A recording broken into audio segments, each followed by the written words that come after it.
Hello everyone, welcome to study for M.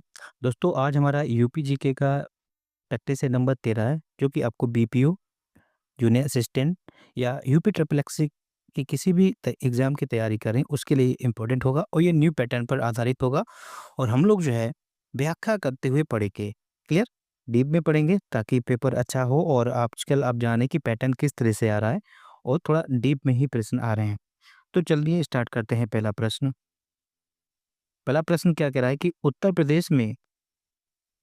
प्रदेश में जटायु संरक्षण केंद्र एवं प्रजनन केंद्र किस जिले में स्थापित किया गया है।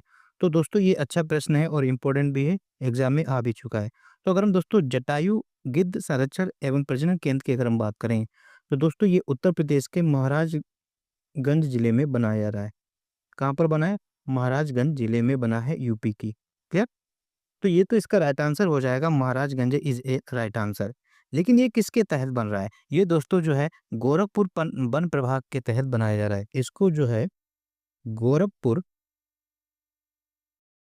वन प्रभाग के तहत बनाया जा रहा है। इस बात को भी याद रखेंगे, प्रभाग के तहत बन रहा है।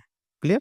ये भी पॉइंट पूछा जा सकता है, कथन निष्कर्ष या स्टेटमेंट देकर पूछे जाते हैं। क्लियर? या इनमें से कौन सा सही है, ये भी ऐसे भी पूछा जाता है।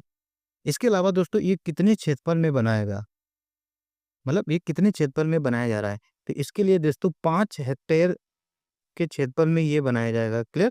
5 हेक्टेयर के क्षेत्रफल में इसको बनाया जाएगा, इस बात को भी याद रखेंगे। अगर दोस्तों पूछा जाए महाराजगंज में कहाँ बन रहा है, तो महाराजगंज की अगर हम बात करें तो उस जगह का नाम है भारी वैसी। क्लियर? भारी वैसी जगह में इसको बनाया जा रहा है, इसको भी याद रखेंगे। इसके अलावा दोस्तों जो आपका जटायु या गिद्ध जो है, इसको हम एशियाई किंग, क्लियर, ये एशियाई किंग का ये जो संरक्षण केंद्र है, ये एशियाई किंग गिद्ध के लिए या गिद्ध को समर्पित विश्व का प्रथम केंद्र है। क्लियर? विश्व का प्रथम केंद्र है। ये इंपॉर्टेंट पॉइंट है, याद रखेंगे। ठीक है? ये जो एशियाई किंग हैं, इसे इंग्लिश में अगर हम कहें, इसे रेड हेडेड वर्चर भी कहा जाता है। क्या कहा जाता है? Red headed vulture. क्लियर? इस प्रकार के ये गिद्ध के लिए विश्व का प्रथम संरक्षण केंद्र है, इस बात को याद रखेंगे। क्लियर?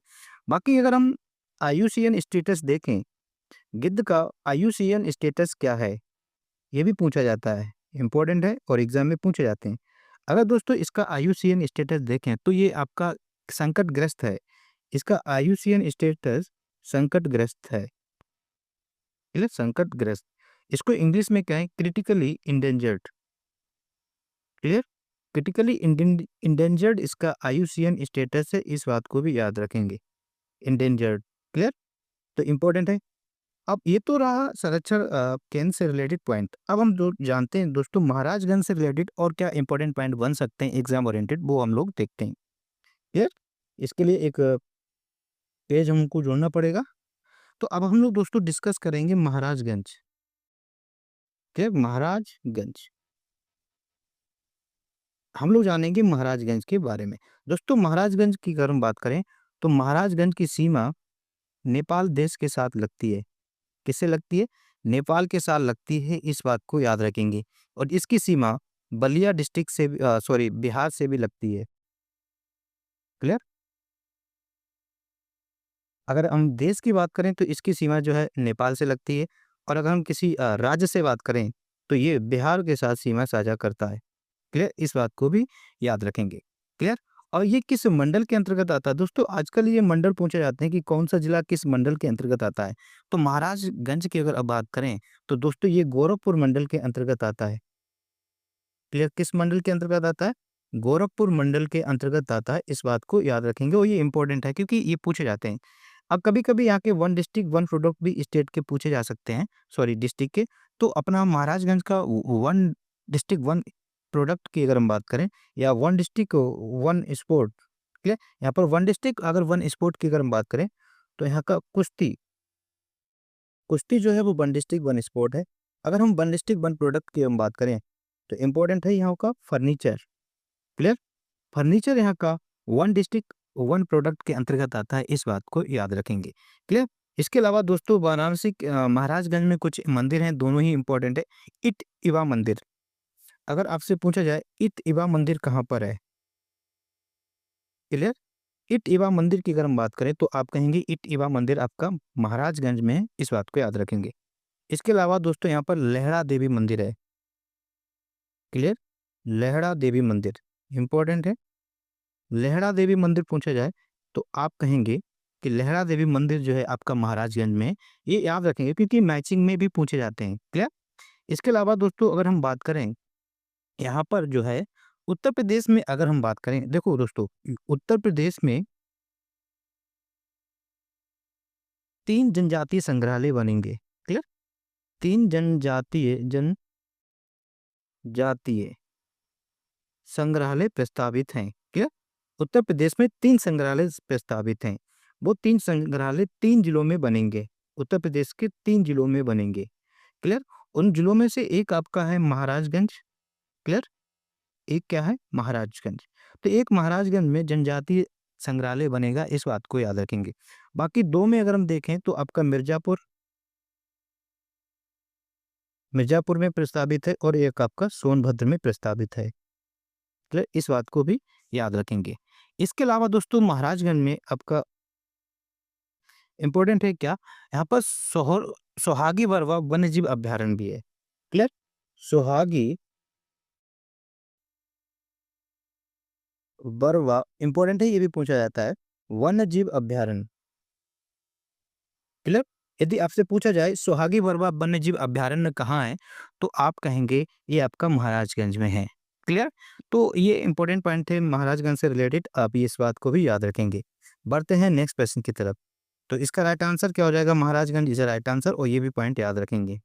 बढ़ते हैं प्रश्न नंबर 2 की तरफ। प्रश्न नंबर 2 क्या कह रहा है कि निम्न में से उत्तर प्रदेश के किस जनपद में कालिंजर का किला स्थित है? क्लियर? ये भी इंपॉर्टेंट है।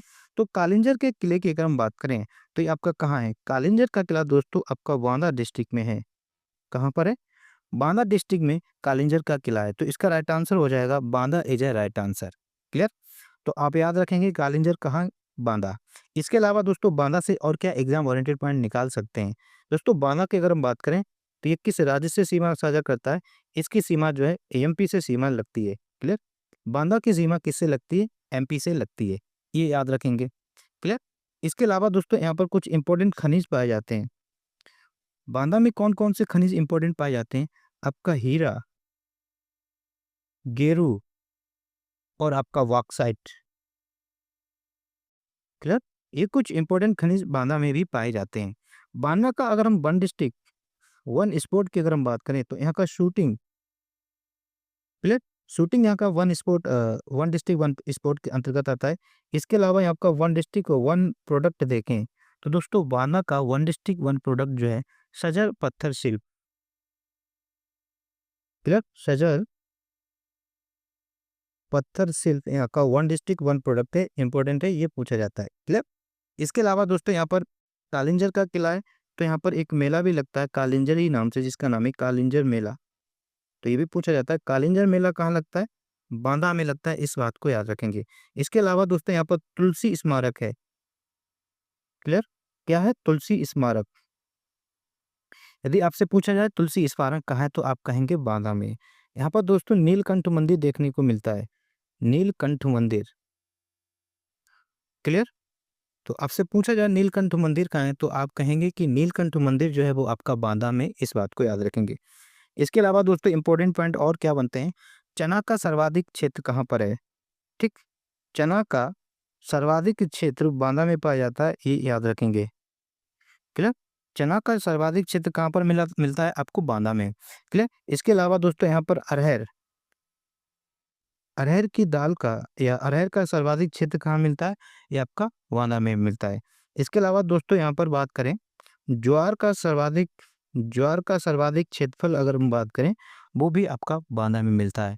ठीक, और ज्वार उत्पादन में नंबर 1 जिला। क्लियर? नंबर 1 जिला है ज्वार उत्पादन में कौन? बांदा। इस बात को भी याद रखेंगे। क्लियर?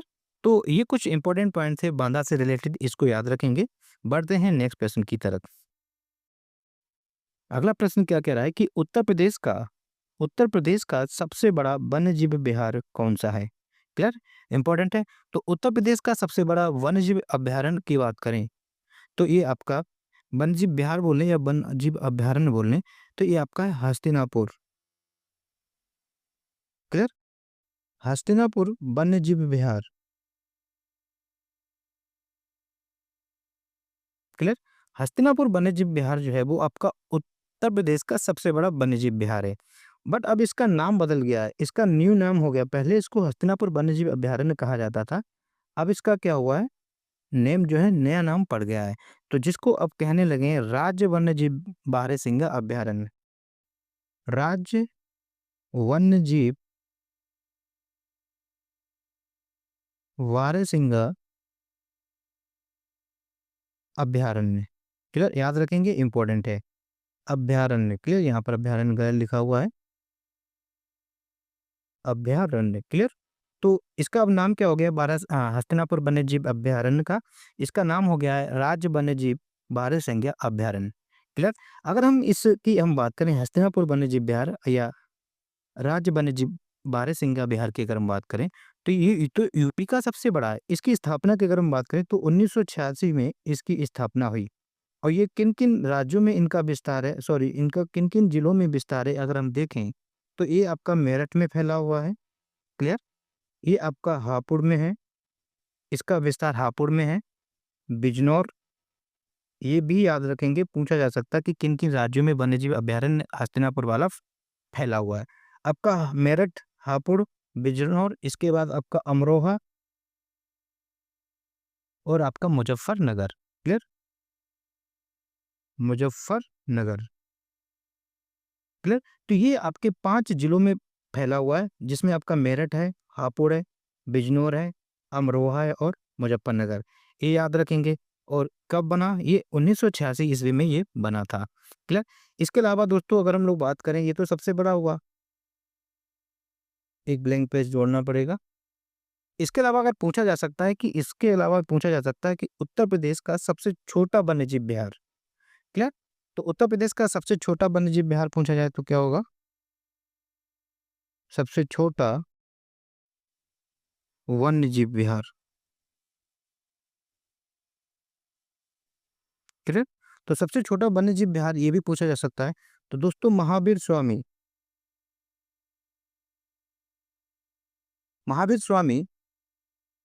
वन्यजीव विहार। क्लियर? ये सबसे छोटा वन्यजीव विहार है।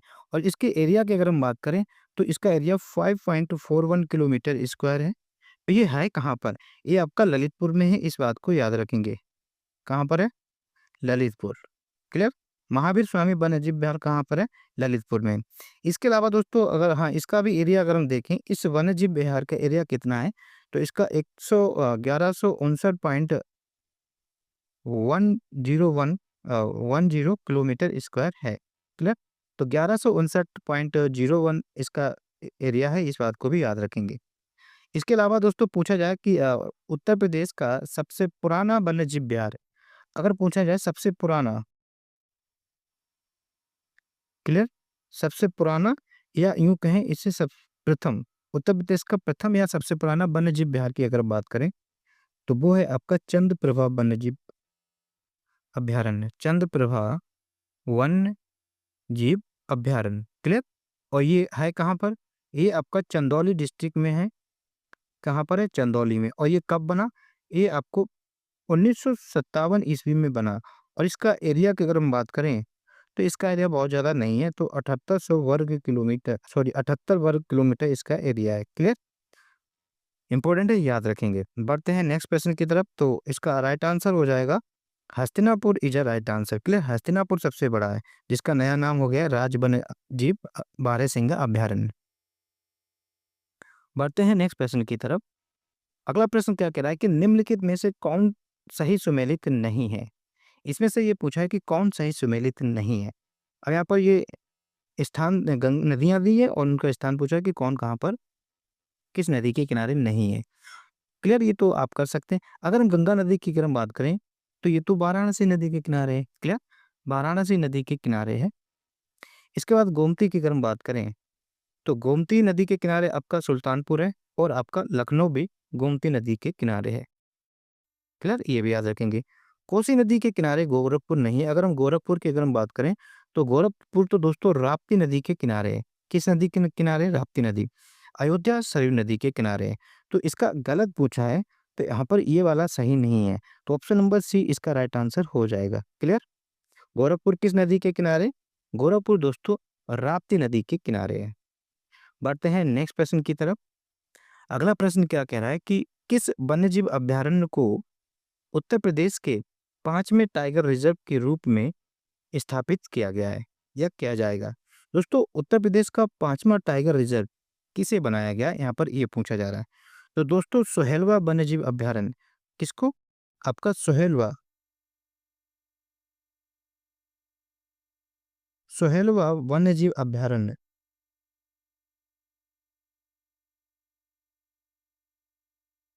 क्लियर, अभयारण्य, ये जो है उत्तर प्रदेश का 5वां टाइगर रिजर्व बनाया जा रहा है। ये तो हमको पता चल गया कि 5वां रिजर्व है। इसको क्यों बनाया गया? इसको 5वें टाइगर रिजर्व के रूप में क्यों घोषित किया गया? इसका रीजन क्या है? ये भी पूछा जा सकता है ना? आजकल तो पैटर्न डीप आ रहे हैं, तो ये हमें पता होना चाहिए। दोस्तों यहाँ पर बाघों की संख्या के प्रमाण मिले, तो इसका रीजन क्या था? इस वन्यजीव अभयारण्य में बाघों की संख्या के प्रमाण मिले। यहाँ पर बाघों की संख्या के प्रमाण मिले, इसलिए क्या हुआ, इसको टाइगर रिजर्व घोषित कर दिया गया है कि ये आपका टाइगर रिजर्व बनेगा। ये जो टाइगर रिजर्व है, सोलवा टाइगर रिजर्व, ये किसी पर्टिकुलर एक जिले में नहीं है। इसका विस्तार किस किस जिले में है ये भी याद रखेंगे। ये भी कई जिलों में फैला हुआ है। जैसे कि अगर हम बात करें ये आपका श्रावस्ती में है, ये श्रावस्ती, इसके अलावा बलरामपुर,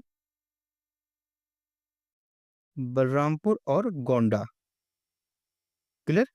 तो सोहेलवा वन्यजीव अभयारण्य जो है वो इन 3 जिलों में फैला हुआ है, श्रावस्ती, बलरामपुर और गोंडा, याद रखेंगे, इंपॉर्टेंट है। क्लियर। तो इसका राइट आंसर क्या हो जाएगा? सोहेलवा वन्यजीव अभयारण्य इज राइट आंसर। ये भी याद रखेंगे, इसको क्यों बनाया गया। इसके अलावा दोस्तों उत्तर प्रदेश के जो 4 वन्यजीव अभयारण्य हैं, वो कौन से हैं, ये भी पता होना चाहिए। इसके अलावा और टाइगर रिजर्व की अगर हम बात करें, उत्तर प्रदेश में अब टोटल टाइगर रिजर्व कितने हो गए? टोटल टाइगर रिजर्व 5 हो गए, इसे सोहेलवे वाले को लगाकर। इससे पहले अगर हम बात करें और कौन कौन से हैं, तो दोस्तों आपका दुधवा टाइगर रिजर्व, क्लियर, एक आपका क्या है, दुधवा टाइगर रिजर्व है, Dudhwa tiger reserve, clear. Dudhwa Dudhwa आपका एक नेशनल पार्क भी है और दुधवा और टाइगर रिजर्व है। ये दुधवा टाइगर रिजर्व जो है पर्टिकुलर ये कि 3 वन्यजीव अभयारण्य को या एक नेशनल पार्क, अर्थात हम कहें ये आपका Dudhwa national park plus Kishanpur वन्यजीव अभयारण्य, याद रखना इंपॉर्टेंट है, किशनपुर वन्यजीव अभयारण्य, क्लियर, और आपका कतर्निया घाट वन्यजीव अभयारण्य, कतर्निया घाट वन्यजीव अभयारण्य, इन तीनों को मिलाकर आपका दुधवा टाइगर रिजर्व घोषित किया गया, इस बात को याद रखेंगे। देखो दुधवा नेशनल पार्क अपने आप में एक अलग है। अगर हम दुधवा टाइगर रिजर्व की बात करेंगे तो आपका किशनपुर वन्यजीव अभयारण्य और कतर्निया घाट वन्यजीव अभयारण्य और दुधवा नेशनल पार्क, इन तीनों को संयुक्त रूप से आपका टाइगर रिजर्व घोषित किया गया है। किशनपुर की अगर हम कतर्निया घाट की अगर हम बात करें, ये कहाँ पर है? ये आपका बहराइच डिस्ट्रिक्ट में है, जबकि किशनपुर जो है वो आपका लखीमपुर खीरी में है। कहाँ पर है? लखीमपुर खीरी में है, लखीमपुर खीरी, क्लियर। और आपका दुधवा नेशनल पार्क भी कहाँ है? ये भी आपका लखीमपुर खीरी में है। इस बात को याद रखेंगे। एक आपका टाइगर रिजर्व है दोस्तों, Pilibhit tiger reserve, Pilibhit tiger reserve, clear. ये आपका एक पीलीभीत टाइगर रिजर्व है। इसके अलावा एक दोस्तों आपका रानीपुर टाइगर रिजर्व है, रानीपुर टाइगर रिजर्व, क्लियर। और ये है कहाँ पर? ये आपका चित्रकूट में है, क्लियर। रानीपुर टाइगर रिजर्व कहाँ है? चित्रकूट में है। एक आपका है दोस्तों Amangarh tiger reserve, Amangarh tiger reserve, ये आपका कहाँ है? ये आपका बिजनौर में है, क्लियर। तो आपसे पूछा जाए वर्तमान में कितने टाइगर रिजर्व हैं, आप कहेंगे वर्तमान में उत्तर प्रदेश में जो है 5 टाइगर रिजर्व हैं। इस बात को याद रखेंगे। कौन कौन सा? Dudhwa tiger reserve, Pilibhit tiger reserve, Ranipur tiger reserve, ये है कहाँ पर? चित्रकूट में। पीलीभीत टाइगर रिजर्व जो है पीलीभीत और शाहजहांपुर को लगाकर पीलीभीत टाइगर रिजर्व है, ये आप लिख लेंगे। और आपका एक अमानगढ़ टाइगर रिजर्व जो कि आपका बिजनौर है। और पांचवा जो है आपका सोहेलवा वन्यजीव अभ्यारण्य आपका टाइगर रिजर्व है। ये कहाँ पर है? ये श्रावस्ती, बलरामपुर और गोंडा में विस्तारित है। क्लियर? बढ़ते हैं नेक्स्ट प्रश्न की तरफ। अगला प्रश्न क्या कह रहा है कि निम्नलिखित में से किसने शंभू महाराज को हिंदुस्तानी शास्त्रीय संगीत की शिक्षा दी? क्लियर? अच्छा प्रश्न है।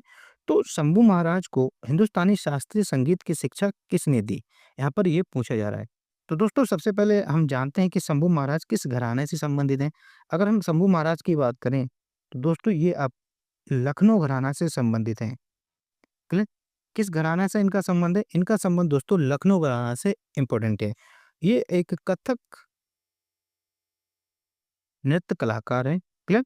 ये एक कथक नृत्य कलाकार भी हैं, कलाकार। क्लियर? ये भी याद रखेंगे। दोस्तों इनके पिताजी का नाम पूछा जाए, शंभू महाराज के पिताजी का नाम कालका प्रसाद महाराज था। क्या है? कालका प्रसाद महाराज। ये भी पूछा जाता है, इंपॉर्टेंट है, याद रखेंगे। कालका प्रसाद महाराज शंभू जी के पिताजी का नाम था। क्लियर? क्या नाम था? कालका प्रसाद महाराज। क्लियर? तो दोस्तों अगर हम इनकी बात करें, इनको हिंदुस्तानी शास्त्रीय संगीत की शिक्षा जो है वो इनको दी है आप रहमुद्दीन खान। ठीक, रहमुद्दीन खान ने इनको हिंदुस्तानी शास्त्रीय संगीत की शिक्षा दी। क्लियर? बढ़ते हैं प्रश्न नंबर 7 की तरफ। प्रश्न नंबर 7 क्या कह रहा है कि स्कूल ऑफ पेपर टेक्नोलॉजी स्थित है। दोस्तों स्कूल ऑफ पेपर टेक्नोलॉजी की अगर हम बात करें, ये आपका सहारनपुर में स्थित है। कहाँ पर स्थित है? सहारनपुर। इंपॉर्टेंट है। तो paper of school of paper technology की अगर हम बात करें तो ये आपका सहारनपुर में है। तो ऑप्शन में रामपुर में नहीं है, गोरखपुर में भी नहीं है, झांसी में भी नहीं है, गाजीपुर में भी नहीं है। तो ये इसका राइट आंसर हो जाएगा क्या? इनमें से कोई नहीं। इस प्रकार से भी प्रश्न पूछे जाते हैं। तो आजकल 5 ऑप्शन के पेपर आ रहे हैं। तो स्कूल ऑफ पेपर टेक्नोलॉजी कहाँ है? आपका सहारनपुर में। वैसे तो ऑप्शन का मायने नहीं ज़्यादा रखता है। अगर आपको चीज़ें याद हैं, कॉन्सेप्ट क्लियर है, तो आप ऑप्शन कुछ भी हो आपको कर ले जाओगे। क्लियर? अब हम बात करते हैं सहारनपुर के बारे में। क्लियर? दोस्तों अगर हम इसकी बात करें, इस पेपर ऑफ स्कूल टेक्नोलॉजी की स्थापना कब हुई? तो इसकी स्थापना की अगर हम बात करें तो ये 1964 में स्थापित हुआ, इस बात को याद रखेंगे। अब हम लोग दोस्तों डिस्कस करते हैं सहारनपुर के बारे में। क्लियर? सहारनपुर जो है आपका क्या है? सबसे उत्तरी जिला। एक तो ये सबसे उत्तरी जिला है। क्लियर? सबसे उत्तरी जिला। क्लियर? उत्तर प्रदेश का सबसे उत्तरी जिला पूछा जाए तो आपका सहारनपुर है। इसकी सीमा किन किन राज्यों से लगती है ये भी देख लें। तो दोस्तों उत्तर प्रदेश की सीमा हिमाचल प्रदेश से लगती है। क्लियर? उत्तर प्रदेश की सीमा उत्तराखंड से लगती है। और उत्तर प्रदेश की सीमा दोस्तों हरियाणा से लगती है, ये बात याद रखेंगे। तो उत्तर प्रदेश 3 राज्यों के साथ सीमा साझा करता है, हिमाचल प्रदेश, उत्तराखंड और आपका HAR का मतलब यहाँ पर हरियाणा है। क्लियर? और इसके बाद दोस्तों सहारनपुर क्या है? सहारनपुर एक आपका मंडल है। क्लियर? सहारनपुर क्या है? सहारनपुर एक मंडल है। और सहारनपुर मंडल के अंतर्गत कितने जिले आते हैं? सहारनपुर के अंतर्गत आपके 3 जिले आते हैं। वो 3 जिले अगर हम लोग बात करें, जिसमें से आपका स्वयं सहारनपुर। क्लियर? सहारनपुर इसके अंतर्गत आता है। मुजफ्फरनगर की अगर हम बात करें, क्लियर? मुजफ्फरनगर इस मंडल के अंतर्गत आता है। और आपका शामली, याद रखेंगे, इंपॉर्टेंट है। तो सहारनपुर क्या है? एक मंडल है, इसके अंतर्गत 3 जिले आते हैं, सहारनपुर, मुजफ्फरनगर और आपका शामली। क्लियर? बाकी दोस्तों सहारनपुर की अगर हम बात करें, यहाँ पर आपको शाकंभरी देवी मंदिर और मेला दोनों ही यहाँ पर देखने को मिलते हैं। क्लियर? तो यहाँ पर क्या है? शाकंभरी देवी मेला कहाँ लगता है? इंपॉर्टेंट है, पूछा जाता है। शाकंभरी देवी मेला जो है दोस्तों आपका सहारनपुर में लगता है। और यहाँ पर ये इस नाम से मंदिर भी है। क्लियर? ये हम लोगों ने डिस्कस कर लिया उत्तरी सबसे जिला है। दोस्तों उत्तर प्रदेश में यमुना नदी जो प्रवेश करती है वो कहाँ से करती है? तो यमुना नदी प्रवेश करती है कहाँ से? यमुना नदी का प्रवेश उत्तर प्रदेश में यमुना नदी जो है वो सहारनपुर से होकर उत्तर प्रदेश में प्रवेश करती है। क्लियर? बाकी ये संतरा उत्पादन के लिए फेमस है। संतरा उत्पादन के लिए फेमस है कौन? सहारनपुर। क्लियर? यूपी में सिंचाई हेतु पहला कारखाना यहाँ पर बनाया गया था, ये भी याद रखेंगे। उत्तर प्रदेश में ये भी इंपॉर्टेंट है, सिंचाई हेतु प्रथम कारखाना कारखाना कहाँ पर बना था? सहारनपुर में बना था, इस बात को याद रखेंगे। और ईयर पूछे जाए तो दोस्तों ये 1823 ईस्वी में यहाँ पर बनाया गया था, इस बात को याद रखेंगे। इसके अलावा और डिस्कस करें तो बेस जोड़ लेते हैं। तो हम लोग डिस्कस कर रहे हैं दोस्तों सहारनपुर के बारे में। सहारनपुर। क्लियर? इसके अलावा और क्या यहाँ से पूछा जा सकता है दोस्तों? यहाँ पर एक इंपॉर्टेंट हवाई अड्डा है जिसका नाम है सरसावा हवाई अड्डा। सरसावा हवाई अड्डा, ये भी पूछे जाते हैं हवाई अड्डे कौन सा कहाँ है। तो सरसावा हवाई अड्डा की अगर हम बात करें तो ये आपका सहारनपुर जिले में है। इसके अलावा दोस्तों सहारनपुर की अगर हम बात करें, यहाँ पर खारा जल विद्युत परियोजना है। कौन सी है विद्युत परियोजना? खारा जल विद्युत परियोजना पूछा जाएगा। तो खारा विद्युत परियोजना कहाँ है? तो आप कहेंगे कि खारा विद्युत जल विद्युत परियोजना जो है वो आपका सहारनपुर में है। और ये किस नदी पर बना हुआ है? तो ये दोस्तों यमुना नदी पर बना हुआ है, क्योंकि यहाँ से यमुना नदी यहीं से प्रवेश करती है। तो समझ सकते हैं यहाँ पर यमुना नदी पर बना हुआ है। यहाँ पर कुछ फेमस स्थल हैं जो इम्पोर्टेंट हैं। जैसे कि अगर हम बात करें, आपसे पूछा जाएगा कि हुलास कहाँ पर है? हुलास आपको सहारनपुर में देखने को मिलेगा। देवबंद कहाँ पर देखने को मिलेगा? देवबंद की अगर हम बात करें, देवबंद तो आपको ये सहारनपुर में देखने को मिलेगा। दारुल उलूम, दारुल उलूम कहाँ देखने को मिलेगा? दारुल और उलूम, ये इंपॉर्टेंट है। क्लियर? दारुल उलूम की अगर हम बात करें तो ये आपको सहारनपुर में देखने को मिलेगा। इसके अलावा दोस्तों यहाँ पर लखनौती किला। क्लियर? लखनौती किला कहाँ देखने को मिलेगा? लखनौती किला, तो लखनौती किला की अगर हम बात करें तो ये आपको सहारनपुर में देखने को मिलेगा। इसके अलावा दोस्तों सहारनपुर का वन डिस्ट्रिक्ट वन प्रोडक्ट की अगर हम बात करें तो यहाँ पर कास्ट का शिल्प। क्लियर? कास्ट शिल्प यहाँ का वन डिस्ट्रिक्ट वन प्रोडक्ट है, इस बात को याद रखेंगे। इसके अलावा दोस्तों सहारनपुर में और क्या इंपॉर्टेंट है? यहाँ पर central pulp and paper research institute भी है। Clear? Central pulp and central pulp and paper research institute. Clear? ये कहाँ पर है? Central pulp and paper research institute आपका सहारनपुर में देखने को मिलता है। बाकी अगर इसके उद्योग की अगर हम बात करें, ये कागज लुगदी उद्योग के लिए जाना जाता है। ठीक? कागज लुगदी उद्योग यहाँ पर देखने को मिलता है, ये भी पूछा जाता है उद्योग। इसके अलावा दोस्तों सिरगट निर्माण उद्योग भी यहाँ पर देखने को मिलता है। सिरगेट निर्माण उद्योग, क्लियर? ये यहाँ को देखने को मिलता है। लकड़ी नक्काशी उद्योग, लकड़ी नक्काशी उद्योग यहाँ पर ये भी देखने को मिलता है। दोस्तों अगर हम बात करें उत्तर प्रदेश में, इसको थोड़ा मिनिमाइज करते हैं, ये तो आप लोगों ने देख लिया।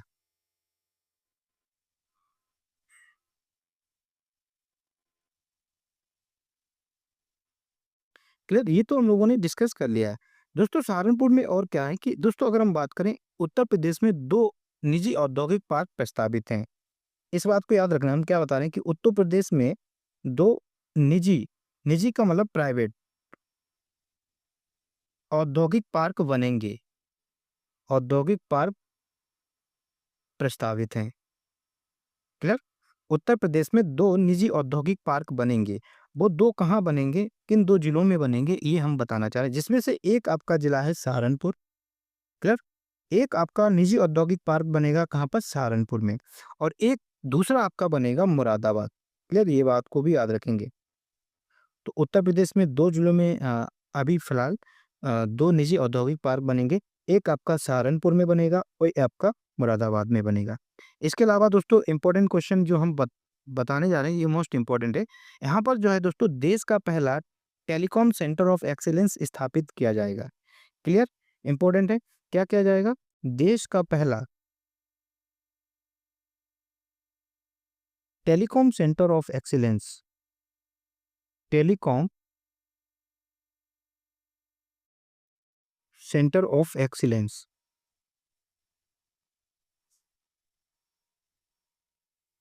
क्लियर। तो देश का पहला टेलीकॉम सेंटर ऑफ एक्सीलेंस यहाँ पर बनाया जाएगा। बढ़ते हैं नेक्स्ट प्रश्न, बात करते हैं नेक्स्ट प्रश्न की। अगला प्रश्न क्या कह रहा है कि निम्नलिखित में से किसमें विज्ञान नगरी अवस्थित है?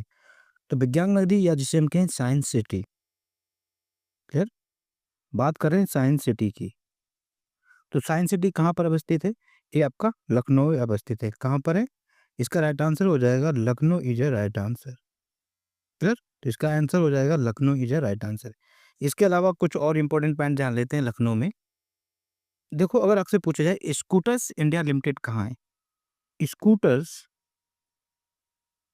इंडिया लिमिटेड की अगर हम बात करें तो ये पूछा जाए तो स्कूटर्स इंडिया लिमिटेड कहाँ पर है? ये आपका लखनऊ में है। इसके अलावा दोस्तों पूछा जाएगा जैव प्रौद्योगिकी पार्क लखनऊ में और कौन सी पार्क है? आपसे पूछा जाए तो आप कहेंगे कि जैव प्रौद्योगिकी पार्क कहाँ पर है? जैव प्रौद्योगिकी पार्क। क्लियर। तो जैव प्रौद्योगिकी पार्क कहाँ पर है? ये आपका लखनऊ में। इसके अलावा दोस्तों यहाँ पर रामायण पार्क है। रामायण पार्क, रामायण पार्क कहाँ पर बन रही है? ये आपका लखनऊ में बन रही है। इस बात को याद रखेंगे। इसके अलावा दोस्तों लखनऊ को मैग्नेट सिटी भी कहा जाता है, या यूं कहें मैग्नेट सिटी कहाँ पर है? मैग्नेट सिटी जो है वो आपका लखनऊ में है। इसको दोस्तों एरो सिटी भी कहते हैं। यहाँ पर एरो सिटी भी है। क्लियर। एरो सिटी कहाँ मिलती है? एरो सिटी आपका लखनऊ में है। क्लियर। यहाँ पर दोस्तों ब्रह्मोस प्रक्षेपास्त्र विनिर्माण केंद्र है। क्लियर। कौन सा? ब्रह्मोस प्रक्षेपास्त्र, प्रक्षेपास्त्र विनिर्माण केंद्र, ये कहाँ देखने को मिलेगा? ये आपको लखनऊ को देखने को मिलेगा। क्लियर। तो इसका राइट आंसर हो जाएगा विज्ञान नगरी कहाँ पर है? आपका लखनऊ में। बाकी लखनऊ अपने आप में बड़ा टॉपिक है, वो पर्टिकुलर लखनऊ जब हम लोग डिस्कस करेंगे वो अलग पढ़ेंगे। बढ़ते हैं प्रश्न नंबर 9 की तरफ। नमा क्या कह रहा है कि उत्तर प्रदेश खादी प्रौद्योगिकी बोर्ड, उत्तर प्रदेश खादी प्रौद्योगिक उत्तर प्रदेश खादी ग्रामोद्योग बोर्ड की स्थापना किस वर्ष हुई? तो दोस्तों उत्तर प्रदेश औद्योगिक ग्रामोद्योग बोर्ड की स्थापना की अगर हम बात करें तो दोस्तों इसकी स्थापना 1960 ईस्वी को हुई। कब हुई? इसकी स्थापना 1960 ईस्वी को हुई। याद रखेंगे। तो इसका राइट आंसर क्या होना चाहिए? 1960 तो ऑप्शन में है नहीं, तो इसका राइट आंसर हो जाएगा इनमें से कोई नहीं इज अ राइट आंसर। याद रखेंगे उत्तर प्रदेश खादी ग्रामोद्योग बोर्ड की स्थापना कब हुई? 1960। बढ़ते हैं नेक्स्ट प्रश्न की तरफ। अगला प्रश्न क्या कह रहा है कि उत्तर प्रदेश के निम्नलिखित में से किस जनपद में अगरिया जनजाति निवास करती है? क्लियर। तो दोस्तों जनजाति भी इंपॉर्टेंट टॉपिक है, यहाँ से इंपॉर्टेंट क्वेश्चन पूछे जाते हैं।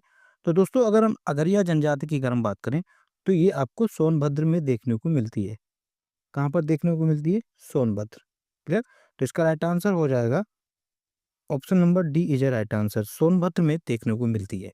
इसके अलावा दोस्तों यहाँ पर और इम्पोर्टेंट क्या जनजाति देखने को मिलती है? सोनभद्र की अगर हम बात करें यहाँ पर दोस्तों पटारी जनजाति देखने को मिलती है। कौन सी जनजाति? पटारी। क्लियर। तो आपसे पूछा जाए पटारी जनजाति कहाँ देखने को मिलती है तो आप कहेंगे सोनभद्र में। इसके अलावा दोस्तों यहाँ पर परैया परैया जनजाति देखने को मिलती है। बैगा जनजाति। क्लियर। बैगा जनजाति कहाँ देखने को मिलती है? सोनभद्र में देखने को मिलती है। पंखा जनजाति। क्लियर।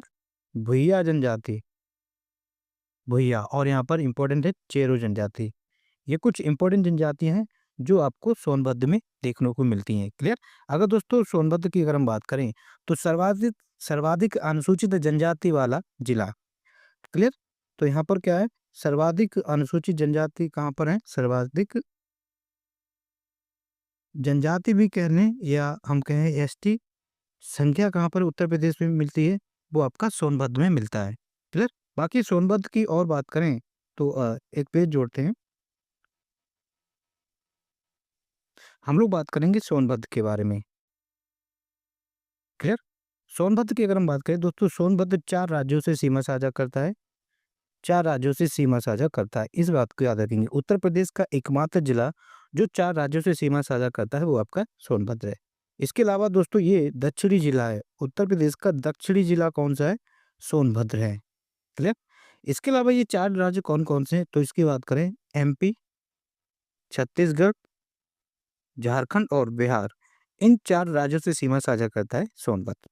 सोनभद्र दोस्तों जो है सर्वाधिक, उत्तर प्रदेश का पूछा जाता है सर्वाधिक वन क्षेत्र वाला जिला, सर्वाधिक वन क्षेत्र फल वाला जिला, सर्वाधिक वन क्षेत्रफल वाला जिला कौन-सा है? आपका सोनभद्र है, इस बात को याद रखेंगे। यहाँ पर दोस्तों सोन महोत्सव मनाया जाता है, सोन महोत्सव। क्लियर। इसके अलावा दोस्तों सोनभद्र की अगर हम बात करें, यहाँ पर रेणुकेश्वर महादेव मंदिर भी है। आपसे पूछा जाए रेणुकेश्वर महादेव मंदिर कहाँ पर है? तो आप कहेंगे रेणुकेश्वर महादेव मंदिर आपका सोनभद्र में है। यहाँ पर दोस्तों गोविंद बल्लभ पंत सागर बांध भी है।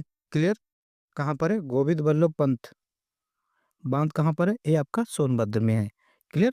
और ये किस नदी पर पूछा जाए, सोनभद्र ये बांध किस नदी पर है? ये आपका रिहंद नदी पर है, इस बात को याद रखेंगे। इसके अलावा दोस्तों सोनभद्र में आपका हिंडाल्को है। ठीक। हिंडाल्को इंडस्ट्री कहाँ पर है? हिंडाल्को इंडस्ट्रीज की अगर हम बात करें, क्लियर, इंडस्ट्रीज, हिंडाल्को इंडस्ट्रीज जो है आपका रेणुकूट में सोनभद्र में है और जगह का नाम है रेणुकूट। क्लियर। तो रेणुकूट कहाँ है? रेणुकूट आपका सोनभद्र में है। दोस्तों यहाँ पर सीमेंट कारखाना भी है, इंपॉर्टेंट है। उत्तर प्रदेश में सीमेंट कारखाना की अगर हम बात करें तो आप कहेंगे ये आपका कहाँ पर है? सोनभद्र में। और उस जगह का नाम क्या है? चुर्क एंड डला। चुर्क और डला में सीमेंट के कारखाने हैं सोनभद्र में, इस याद को याद रखेंगे। दोस्तों यहाँ पर सिंगरौली भी है। सिंगरौली, सिंगरौली कारखाना जो है किसका है? ये सिंगरौली आपका कोयला खान है, कोयला का कारखाना है। ठीक। तो कोयले की खान जिसका नाम है सिंगरौली, ये कहाँ पर है? ये आपका सोनभद्र में है। और सिंगरौली एक जगह का भी नाम है, तो उसी नाम पर इसको रखा गया है।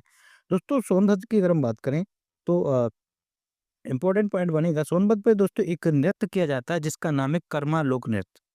क्लियर। तो कर्मा लोक नृत्य यहाँ का है, कलवा कर्मा लोक नृत्य, इस बात को याद रखेंगे। क्लियर। बढ़ते हैं नेक्स्ट प्रश्न की तरफ। तो इसका राइट आंसर क्या हो जाएगा? Sonbhadra is right answer. बढ़ते हैं नेक्स्ट प्रश्न की तरफ। अगला प्रश्न क्या कर रहा है कि उत्तर प्रदेश शासन द्वारा जिस आयु वर्ग तक के बच्चों को प्राथमिक शिक्षा उपलब्ध कराने में उच्च प्राथमिकता दी जाती है वह है।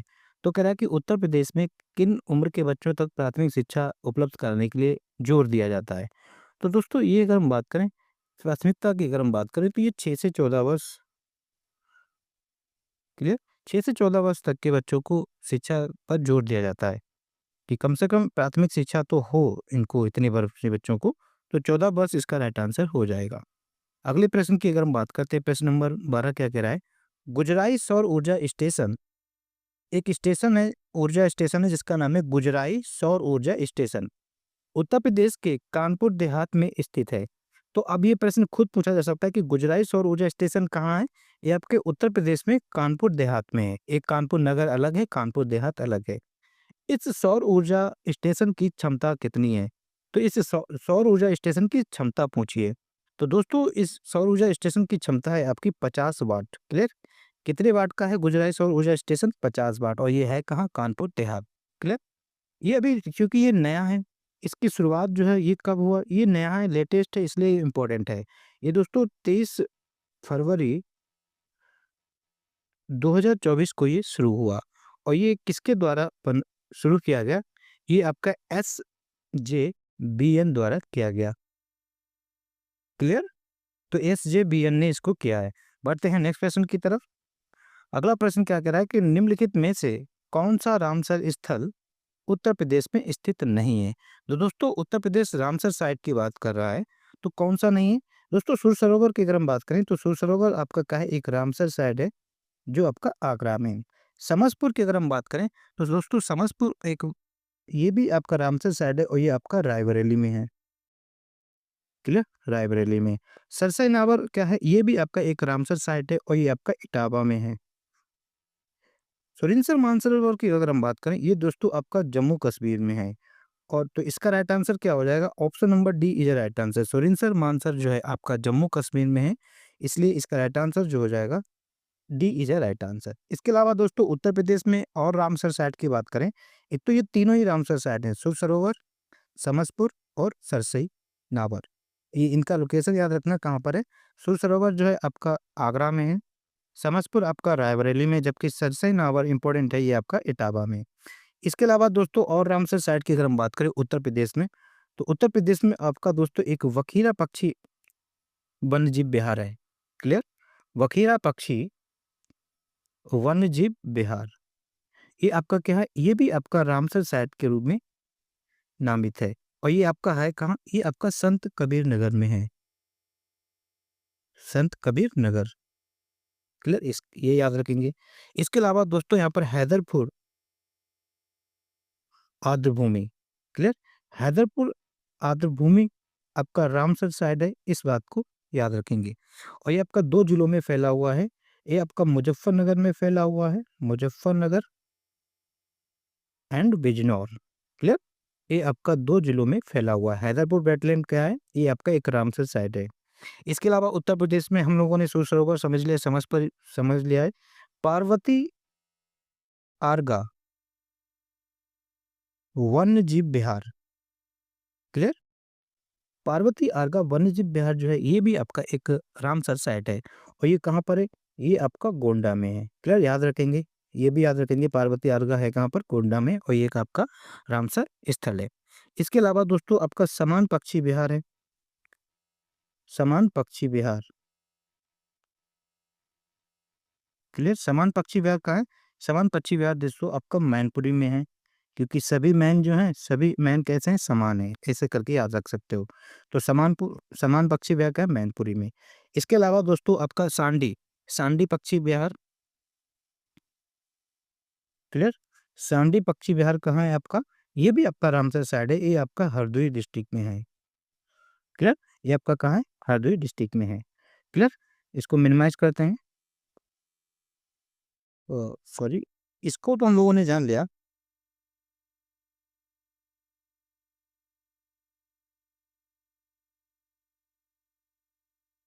इसके अलावा कौन और उत्तर प्रदेश में रामसर साइड है। क्लियर, तो हम लोगों ने देख लिया समान पक्षी विहार, सांडी पक्षी विहार, सरसई नावर हो गया। ऊपरी गंगा, क्लियर, ऊपरी गंगा नदी या ऊपरी गंगा नहर, ऊपरी गंगा नहर आपका क्या है, ऊपरी गंगा नहर, ये भी आपका क्या है, ये आपका एक रामसर साइट है। और ये हम बता दें उत्तर प्रदेश की प्रथम रामसर साइट, उत्तर प्रदेश की या उत्तर प्रदेश का प्रथम रामसर स्थल। क्लियर, सबसे पहले ऊपरी गंगा नहर को ही उत्तर प्रदेश का रामसर साइट के रूप में नामित किया गया था। क्लियर, तो सुरिंसर मानसर आपका राइट आंसर हो जाएगा, ये उत्तर प्रदेश की नहीं है, बाकी ये जो हम लोगों ने डिस्कस की इंपॉर्टेंट है। पढ़ते हैं नेक्स्ट प्रश्न की तरफ। अगला प्रश्न क्या कह रहा है कि पिछवाई चित्रकला किस देवता से संबंधित है। अगर दोस्तों पिछवाई इंपॉर्टेंट है, पिछवाई चित्रकला जो है दोस्तों आपका श्रीनाथ जी, क्लियर, भगवान श्रीनाथ जी से संबंधित है, श्रीनाथ जी, श्रीनाथ जी से संबंधित, या यूं कहें कृष्ण जी से संबंधित है। क्लियर, तो इसका राइट आंसर हो जाएगा Shrinath ji is a right answer. Clear, next प्रश्न। अगला प्रश्न कह रहा है कि उत्तर प्रदेश के किस जिले में भगवान बुद्ध की 51 फीट ऊंची प्रतिमा स्थापित की जाएगी। भगवान बुद्ध की 51 फीट ऊंची प्रतिमा कहाँ पर की जाएगी, क्या ये कुशीनगर में की जाएगी, या महाराजगंज में, या सोनभद्र में, या वाराणसी में, या इनमें से कोई नहीं। क्लियर, तो दोस्तों ये भगवान बुद्ध की 51 फीट ऊंची प्रतिमा जो है वो आपका सोनभद्र नहीं, सॉरी, ये आपका कौशाम्बी में किया जाएगा। कहाँ पर किया जाएगा, कौशाम्बी में स्थापित की जाएगी। क्लियर, कहाँ पर की जाएगी, 51 फीट ऊंची भगवान बुद्ध की प्रतिमा जो है वो आपका कौशाम्बी में किया जाएगा। तो इसलिए इसका राइट आंसर क्या होना चाहिए, कौशाम्बी इज राइट आंसर होना चाहिए, और कौशाम्बी तो ऑप्शन में है नहीं, तो इसका आंसर हो जाएगा इनमें से कोई नहीं इज राइट आंसर। इसके अलावा दोस्तों कौशाम्बी की अगर हम बात करें, कौशाम्बी जो है उत्तर प्रदेश का सर्वाधिक अनुसूचित जाति प्रतिशतता वाला जिला। प्रश्न इंपॉर्टेंट है, उत्तर प्रदेश का पूछा जाए सर्वाधिक अनुसूचित जाति प्रतिशतता वाला जिला। क्लियर। यहाँ पर याद रखना परसेंटेज की बात कर रहा है, प्रतिशतता, प्रतिशतता वाला जिला। क्लियर। उत्तर प्रदेश का सर्वाधिक परसेंटेज के मामले की अगर हम बात करें तो कौन सा जिला है आपका? कौशाम्बी जिला सबसे बड़ा है प्रतिशतता के मामले में।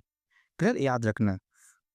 देखो दोस्तों, एक होता है संख्या के मामले में और एक होता है प्रतिशतता, इनमें दोनों में ही अंतर है। क्लियर। संख्या का मामले में मान ला कि कई ये जगह है, ठीक है, मतलब उस जनसंख्या में जितने भी लोग हैं उनमें संख्या के मामले में सबसे ज्यादा है। परसेंटेज का मामले में मतलब वहां पर जितनी भी जनसंख्या है उसमें परसेंटेज उसकी ज्यादा है। माना कि यहाँ पर टोटल 100 लोग हैं तो 100 में से आपके यहाँ पर 20 लोग जो हैं, 20 लोग आपके क्या माना कि एससी हैं, तो यहाँ पर कितना हो गया? 100 का 20, ये आपका 20%, मतलब 20% यहाँ पर है। जबकि संख्या की बात करें, माना कि यहाँ पर सीतापुर, सीतापुर में सबसे ज्यादा रहते हैं एससी के लोग, मतलब ये अनुसूचित जाति संख्या के मामले में। तो सपोज दैट यहाँ पर टोटल जनसंख्या 200 है और 200 में यहाँ पर आपका 30 आपके लोग हैं। तो देखो ना, यहाँ पर 30 संख्या के मामले में, यहाँ पर संख्या में 20 हैं, लेकिन परसेंटेज की अगर हम बात करें तो 30 जो है 20 का कितना परसेंट है? ये 20% से तो कम ही होगा। तो कहने का मतलब है कि संख्या का मतलब उसमें टोटल संख्या का डिजिट कितनी ज़्यादा है, यहाँ पर परसेंटेज देखी जाती है। तो ये मेनली अंतर होता है। क्लियर। इसके अलावा दोस्तों ये रफ कर देते हैं। क्लियर। तो कौशाम्बी क्या है कि सबसे अधिक सर्वाधिक प्रतिशतता के मामले में अनुसूचित जाति के लोग कहाँ पर रहते हैं? कौशाम्बी में रहते हैं। इसके अलावा दोस्तों यहाँ पर आपको देखने को मिलेगा दिगंबर जैन मंदिर। क्लियर। उत्तर प्रदेश में दिगंबर जैन मंदिर कहाँ देखने को मिलेगा? इंपॉर्टेंट है, याद रख लेंगे। तो दिगंबर जैन मंदिर की हम बात करें, ये आपको कौशाम्बी में मिलेगा। यहाँ पर दोस्तों कड़क शाह बाबा की मजार। क्लियर। कड़क शाह बाबा की मजार।